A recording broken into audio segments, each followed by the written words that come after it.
Hey everybody, thanks for tuning in. Little special project today. I got my friend Walt. Good morning, everybody. Hello. Walt is a 501st Legion member, a droid builder, firefighter. All those things. Male Model of the Year. Is that right? Yeah. Did you get the award last 1985. year? Yeah, yeah. So we got a fun project today. We are going to be weathering that guy over there. So we're going to do a little weathering tutorial, and Walt's first time kind of doing something like this. Yeah, weathering. A little apprehensive. You know, R2, he's meant to look dirty, so I've called the master to give me a lesson today and make sure that it's done properly. Awesome, cool. So let's get started. All right, so let's take a look at some of our supplies here. Pretty standard weathering. It's not that dissimilar to a Sandtrooper. Walt's already picked up some high quality Liquitex acrylic paint here, and very similar colors to the Sandtrooper and other things that I've done before. Burnt umber, burnt sienna, black, and white. Got some containers for mixing paint, sea sponges, which is really important.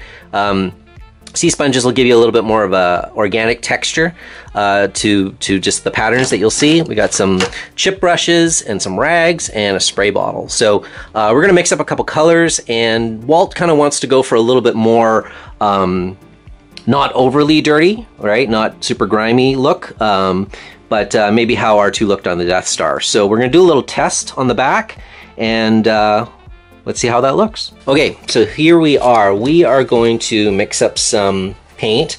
We're obviously going to need some white. And what I like to do is I just kind of like to use this almost like a palette. And we can always mix more to match, right? But I know we're going to be using white because we need to tone down some of these colors. I'm going to do a little bit of sienna on this, or sorry, raw umber on this side. My apologies, burnt sienna. This is the raw umber. Burnt umber. Oh, I don't think I've had enough coffee. That was very appealing. And then I'm not going to do the black. I'm not going to mix a ton of black because black will, it's very strong. It's very impactful in terms of how much it can affect color. So we're going to do a little test here, see if this is kind of what Walt wants for the look. We got our spray bottle. We're going to do a little bit of water here. Any minute, it's gonna, oop, there we go.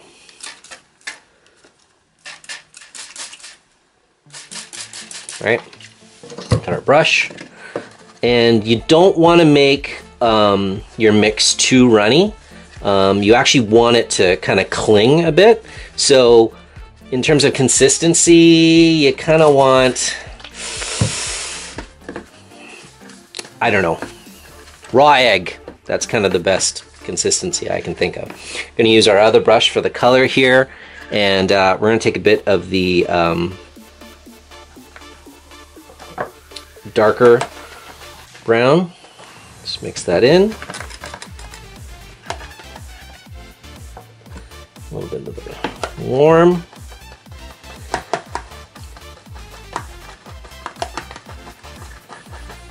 And I tend to, you know, a typical kind of acrylic approach would be to go darker before you go lighter. In this case, I know Walt doesn't want to go too dark. He doesn't want to go too muddy with it. So we're just going to be careful with how much we actually get down and see if the color's right. You generally don't want to put too much white in because that's going to wash things out. Acrylic tends to dry a little bit darker than it's actually going to be, so you don't want to, you know, put on too much black because it's literally just going to look black. But it's kind of nice. That's sort of like a warm, you know, darker, like a milk chocolate color, and that's what we're going to try first. So we're just going to do that as a little bit of a test. So that's nicely mixed. Got our sponge. What I like to do is I like to wet the sponges just a little bit before using them, because when they're super dry, it's hard for them to absorb paint. So we're just going to take that, we're going to smush that in there real good. All right, so again, we're just doing this as a little test to see if this is the color that Walt wants to see. Okay, so we still got a little bit on the brush, and we got a bunch on the, where's my, there, got a bit on the brush, got a bit on the sponge. Let's see how it looks on R2. what you're gonna do, the reason why I use a sponge is it gives a very, whoa, relax R2, it's all right. It's okay, I know it hurts, but you know, it's worth the pain. So the sponge gives like a really nice organic effect, but it obviously can't get in these nooks and crannies, right? So that's why you have a brush, okay? So we're gonna take this brush, we're gonna go in like this, okay? And I'm doing it sort of gently and slowly here just so you can kind of see it, but we'll be moving a lot faster once we kind of get going. So I like to kind of re-sponge that a little bit just to get rid of the paint strokes. So I know a lot of people, sometimes they'll weather stuff and they'll just use the brush, right? But the problem is then you're gonna see all these brush strokes and it kind of looks a little, you know, ghetto fabulous. So I still always like to use the sponge afterwards, okay? So normally what I would do is I would leave that for like 5 minutes, let it kind of dry up a little bit first. And then you can take your cloth, you know, wet the cloth down. Oops, right here. I'm gonna wet the cloth down. And then we're going to do sort of a twisting motion to take the paint off. Now, if I do it right now, it's actually gonna take almost most of the paint off. I'll just sort of show that right here. There you go. It's actually like super clean again, right? So we're not worried about damaging anything. We're not worried about wrecking anything. But again, we just wanna do this sort of gingerly. We're not manhandling it. So what I like to do is I like to do sort of a dabbing or a twisting motion. Okay? And we can see like it's settling in nicely in those areas, and we can clean out areas. We can either use a drier part of the cloth if we want, but we can clean this off. You don't want to do a lot of wipey motions because that also leaves lines. Again, it's kind of more like dabbing, right?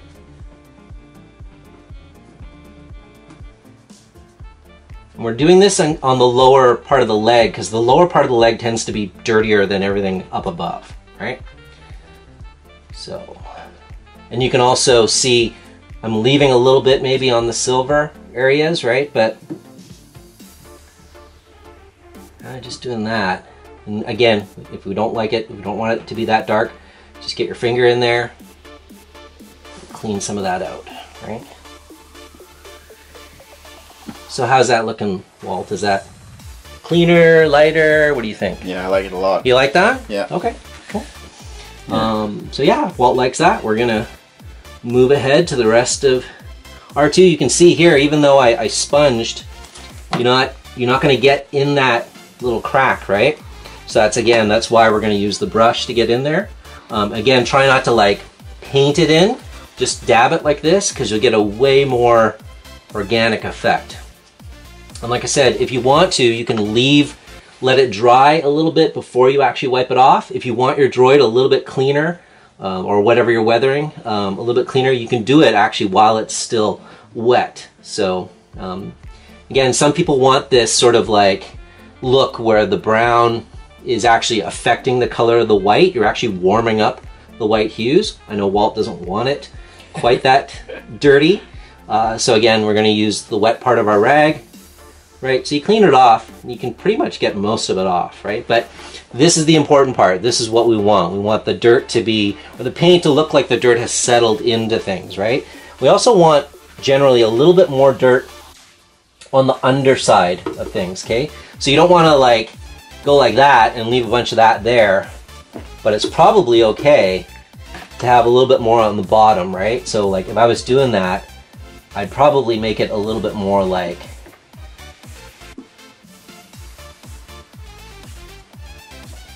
you know, this, where we're taking almost all of it off on the top, but we're leaving a bit more on the bottom so that it looks like that's where the dirt settled because it's all coming from underneath. Make sense? So let's try and do maybe a leg each, and we'll see how that looks.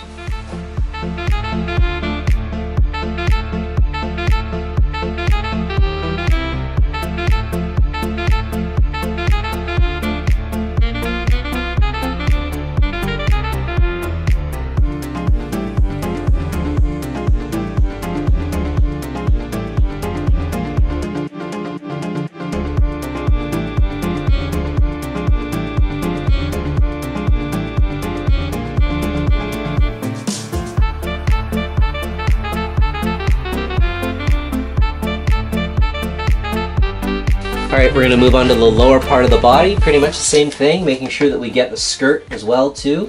You're going to see a lot of detail show up with these panel lines being painted and filled in. Again, you know, don't try and actually like brush in around those lines. You want to dab where possible.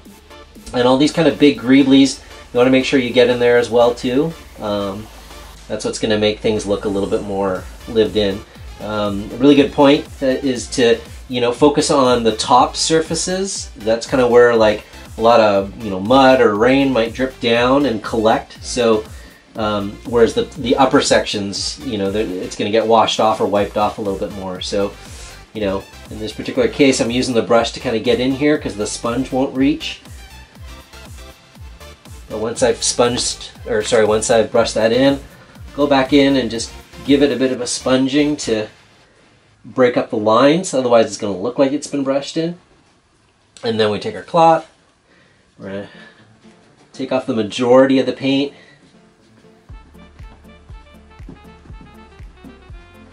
Just moving pretty quick. Not worried about trying to get into every nook and cranny there. Just giving it a good once over, and then we're taking our cleaner cloth. You can wet this down if you want to take off more of the paint, but just kind of want to show you what this area is going to look like.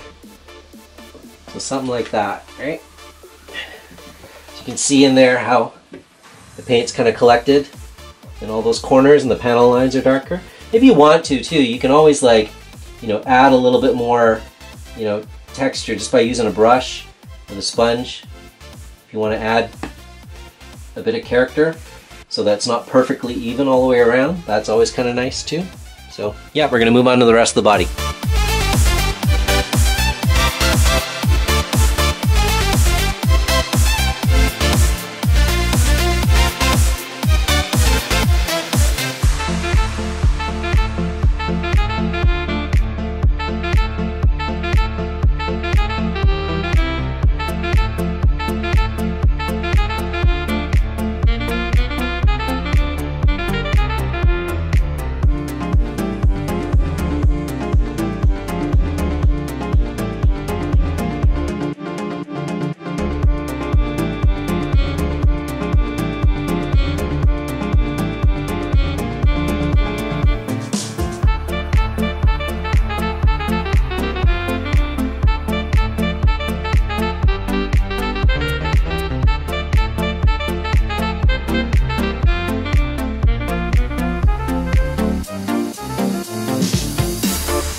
So we're pretty much wrapped up. What do you think?